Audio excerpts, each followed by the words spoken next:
ยังบ่ร้ายเนาะประมาณเดือน4หลังสงกรานต์พุ่นแหละโอ้ยอาหารชั้นสูงอาหารชั้นสูงเริ่มออกแล้วพี่น้องออกมาได้ก็มีแต่อาหารชั้นสูงช่วงนี้ไข่มดแดงกับจักจั่นบ่แม่นสร้าง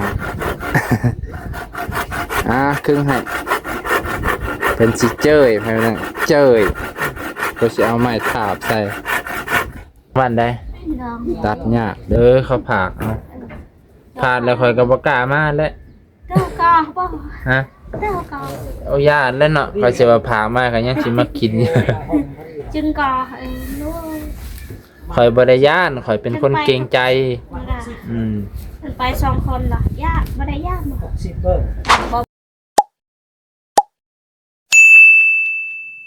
สวัสดีพ่อแม่พี่น้องสบายดีเด้อพ่อแม่ป้าลุงประสุกุสุกนยินดีต้อนรับเข้าสู่ซองเบานงมื้อนี้มาเบิ่งไอ้สร้างเพิ่นก็ได้เฮ็ดเฮือนครัวให้น้องเติ้นแล้วไว้พี่น้องว้าตอกเสาดังเรียบร้อยตีให้เรียบร้อยตั้งเสาเรียบร้อย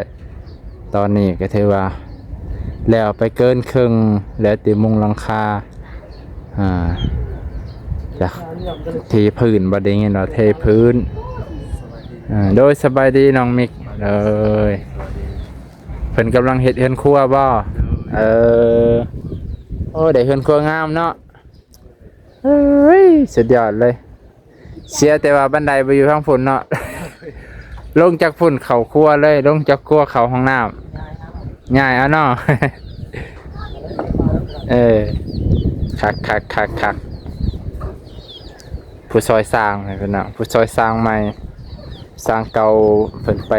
เกี่ยวข้าว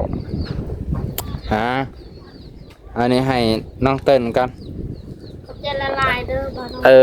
ขอบใจไปดีเด้อยับไปแน่นั่งนำขออนุญาตบ่ปวดรองเท้าเด้ต่อเจ็บยังเจ็บตาป่ะหางตาถึกเหล็กถึกลวดเด็ดถึกลวดอุ้ยดีกว่าลวดไปแทงเขาตาเนาะก็ไปถึงหน่อยนะจนปังมาเดียวแต่ว่านี่ป่ะอย่าจับก็ว่าอย่าตีอย่าซีอย่าจับลายปะให้มันเจ็บอะไรทนเอาอย่าจับดุซีไปซีมากก็หายอักเสบเด้ปนางคันอะไรนั่นคันละปาวร์เตบานบานแม่เอาเต้ยก1,000 2,000เนาะยอเต้เลยนักวร์เตจะลุงเงียบปวดเต้นก็นางเงียบปวดเต้นนับเต้ไม่จังหวะแม่จะไปเจาะอากาศเกาลักเต้นไปอากาศเด้อไปก็ไปมะนาวก็ไปแล้วว่าคิ้วอันแหละกระเป๋ากาบขายลูก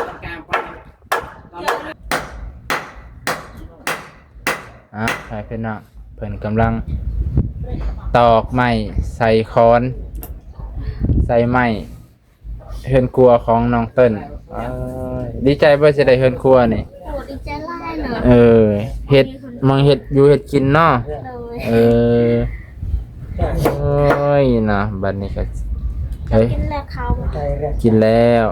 ใครนั่งกินอยู่ห้องการต่างแต่หัวหน้าเพิ่นบ่มาซื่อคันมากก็สินั่งกินกับเพิ่นแล้วมาแล้วมันเฮาบอกมาในถือให้เฮาอยากเดี๋ยวได้บอกเฮาวันนี้ก็บอกวันนี้มันก็ถือมาได้ถือโอ้ยอยากเป็นตัวเงาเนี่ยบอกก็ได้โอ้คักสร้างร้อยเรียบร้อยพี่น้องสร้างแต่เฮือนนี่จนห้องน้ำสร้างตั้งแต่ห้องน้ำยันเฮือนครัวจนสิแล้วเลยนี่ไอวิเล็กเรเล็กไงเอามาเละบ่อะไรมาเละบ่อะไรเมื่อใดถึงเมื่อใดชอบเป็นล่าถึงเมื่อใด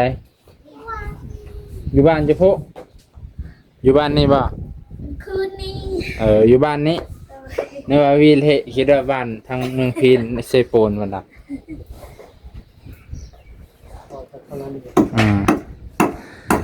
ขยาเพิ่นบุญของเพิ่นบุญของเขาเฮาได้สำนีก็พอแล้วสำนีก็ซ้ำว่าถึกเลขแล้วเนาะสร้างเนาะสิคนถึกเลขมึงจะเข้าหอดบ่ได้สำนีได้ก็คิดดีๆเนาะโอ้โอ้ยสาวหลานบ่ได้กินซ้ำนี่สิได้แต่ปูนกับดินทรายนั่นแหละ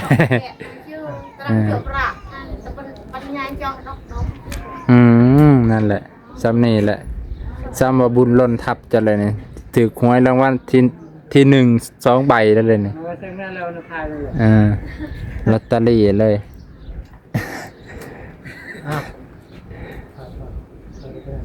แม่นว่าไอ้มิกซ้ำนี่ก็ซ้ำว่าถือหวยเลยเนาะ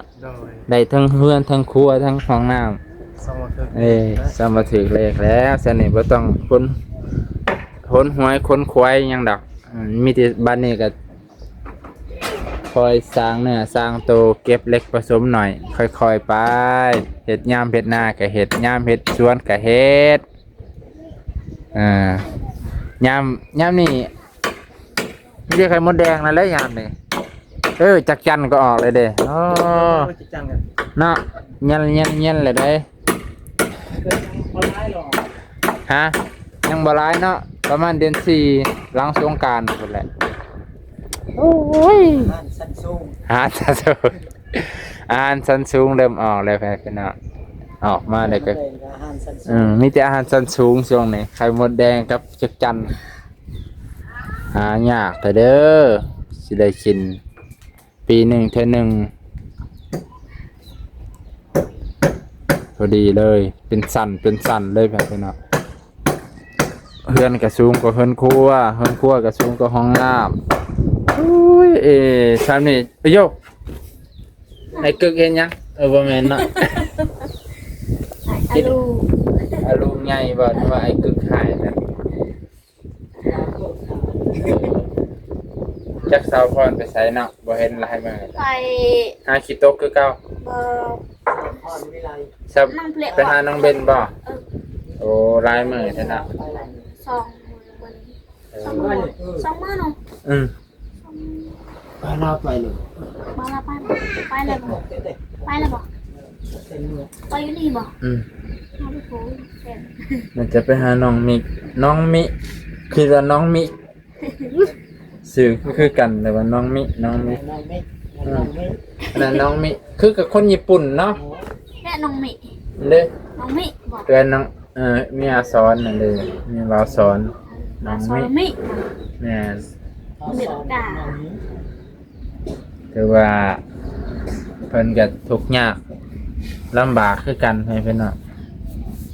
ประวัติความเป็นมาก็โอ้ยชีวิตลันทดจะไปดองมื้อนี้ดองบ้านใดดองเขาผากเอาผากแล้วค่อยก็บ่กล้ามาแล้วเจ้าก็บ่ฮะเจ้าก็เอาญาติแล้วเนาะค่อยสิว่าผากมาก็ยังสิมากินจึงก็ข่อยบ่ได้ย่านข่อยเป็นคนเกรงใจไป2 คนล่ะย่าบ่ได้ย่านไปกับเบาบางเบาบางก็อายคือกันข่อยยังเป็นคนเกรงใจ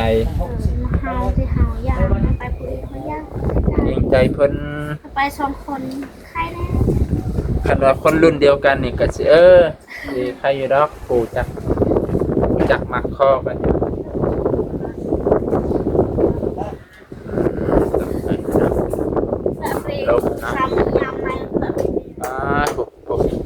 ไอโซโลไปตักน้ำเลย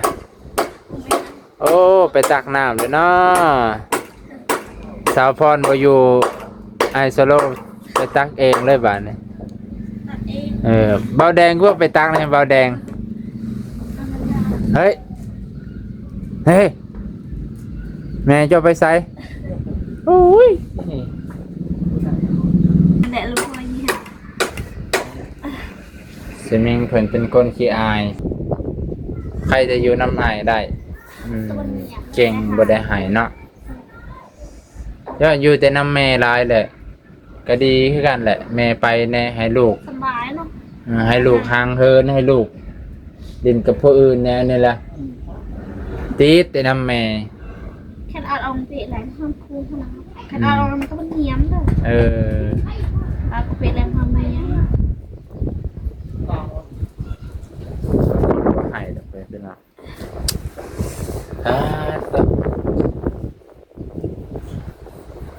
มีลมมีจะไหนฝนตกเนี่ยเนาะ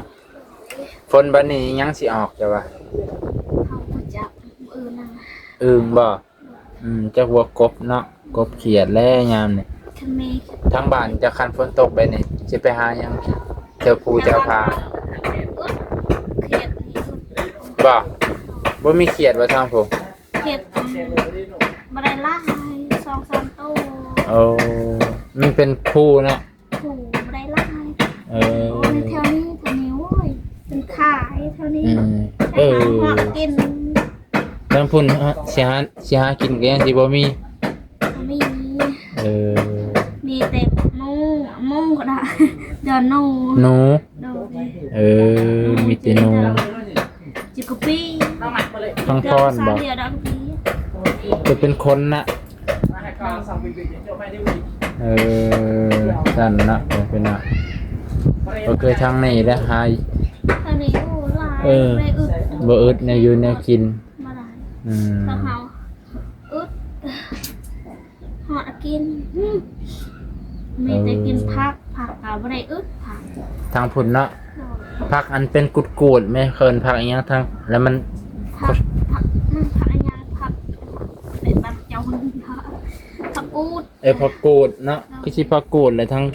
ปลายมันสิกุดๆเขาเด็ดมาต้มกินแซ่บเฮาว่า กินเฮาไปเฮาเอาเมืองลาเนมได้ไปปลาไป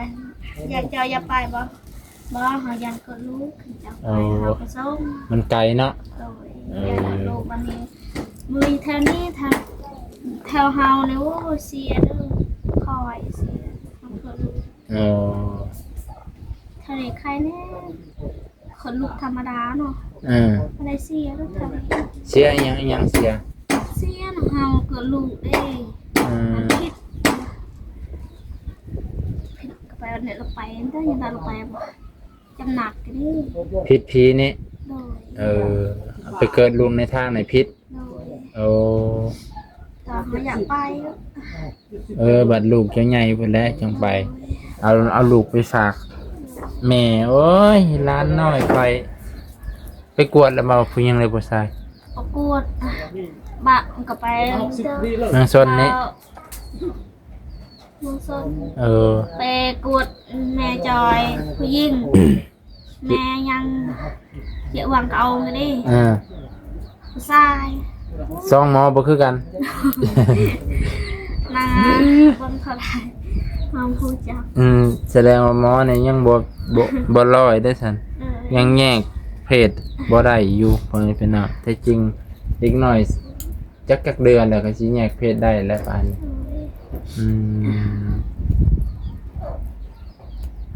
ตัวโอเคถือว่าเป็นกับกินฮอดพ่อกินฮอดแม่แล้วบ่ได้ไปเยี่ยมจักปีแล้วบ่จักปีจะบ่ได้มาบ้าน 2 ปีมัน2 ปีจะหอดอัน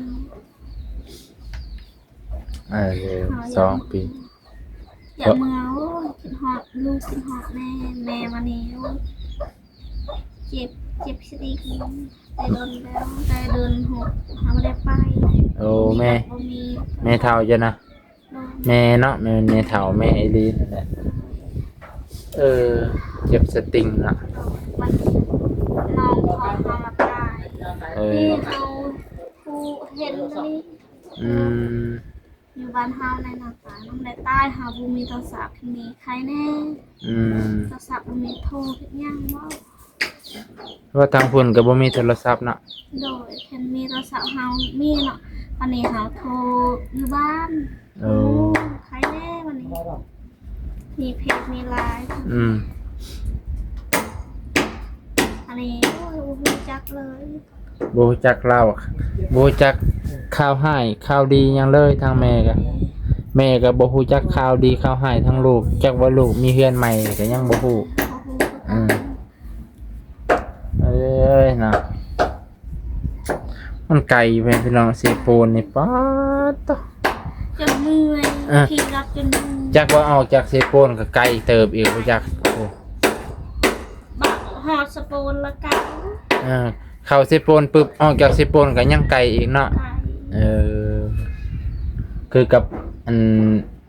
ผัวน่ะนะผัวจันดีน่ะนะ ผัวจนนี้นี่เท่านี้ ก็จะดี มึงพี่นั่นเด้ มึงพี่นี่บ่ได้ใกล้เฮาใน โอ้ ใกล้ แล้วว่าออกจากเมืองพี่น่ะ100กิโลพุ่นป๊าดนอกอีหลีสันเมืองพีน ผัวหามไปจะ เซโปนนี่ไกลกว่าเนื้อเมืองพีนนี่เนาะ ไก่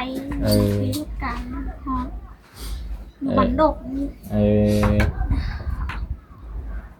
เซโปนเมืองพีนเมืองพีนเซโปนเนาะออกกำลังโอ้อยากไปอยู่คันถึกลอตเตอรี่จาก400นี่โอ้ยว่ายากดอก สี่รอบ บ้า แล้วก็ถึง4รอบก็จะเมาแล้ว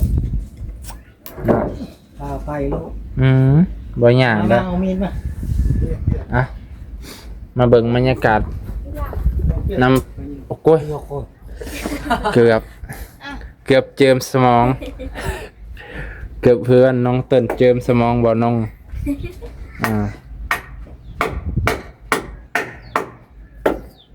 ขึ้น เอาเล็กสปาโด อันนี้ข้อสองบ่ ตัดออก อันนั้นนี่เขาเป็นหยังคือ ตัวนี้นะ เซญัว แล้วเด้อ บ่น้องกับบ่ฮู้เลยบ่แม่นสร้าง ครึ่งให้เป็นสิเจ้ยให้มันเจ้ยก็สิเอาไม้ทาบใส่ตัดยากเด้อ เด้อ เลยบ่เข้านี่ก็สิบ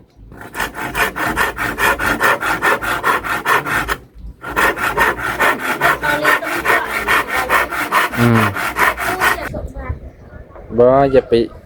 าไปขยี้ตาดุ เดี๋ยวนะ จะคอยทำไม จากนั้นมันแดง เต่าเจ้าล่ะ จะเปาะล่ะ เมื่อวะ เจ้าแล้วหาเวลาเจ้าแหละ เจ้า เจ้าไปรับก่อนอีก รับก่อน ตอนนี้เวลากับประมาณกับ2 โมงเอ้ย ไปผมอื่นต่ออีก แม่ เปาะคนนั้นจะบอกว่าไม่เปาะ เจ้าทางใดเนาะลบคืนบ่ลบคืน เพราะเป็นเราสิไปนะไม่ได้หรอก อันใดตอนนี้กับเรามันปิดเนี่ยน้ำมันหรอกจะเปิดเรือน้ำมันแกจะใช้กันเปล่าน้ำมันหรือเปล่า มันนี่ลงอยู่น้ำมันมานี่ประมาณ32หรือ30นี่แหละ ลงอยู่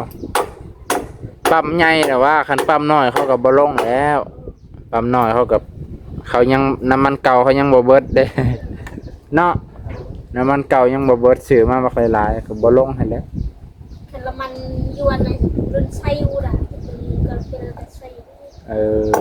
ยวนเลยมันเลี้ยวกระเป๋า โอเคพ่อแม่พี่น้องตอนนี้ก็สิจบเพียงเท่านี้ก่อนน้องมิกเพิ่นก็ซอยเวียกเพิ่นสบายดีโอ้ย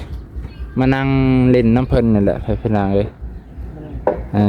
นั่งเล่นน้ำเพิ่นมาจับมานี่มาเบิ่งน้องมิกเพิ่นซอยสร้างผู้ซอยสร้างมี2 คนเลยบาดผู้ซอยผู้หนึงกับผู้ซอยน้องมิกมุงเรียบร้อยเทพื้นเสร็จเพิ่นว่าบ่ได้แอมหยังถือว่างามจบเจือเทขึ้นสูงบ่ให้น้ำมันเข้าก็ได้เนาะจักว่าเพิ่นสิเทฮอดพี่แหละตารางเฮือนเลยไปพี่น้องโอเคเพื่อนๆขอมกขอบใจที่รับชม ตั้งแต่ต้นจนจบวัดสุขุสุคน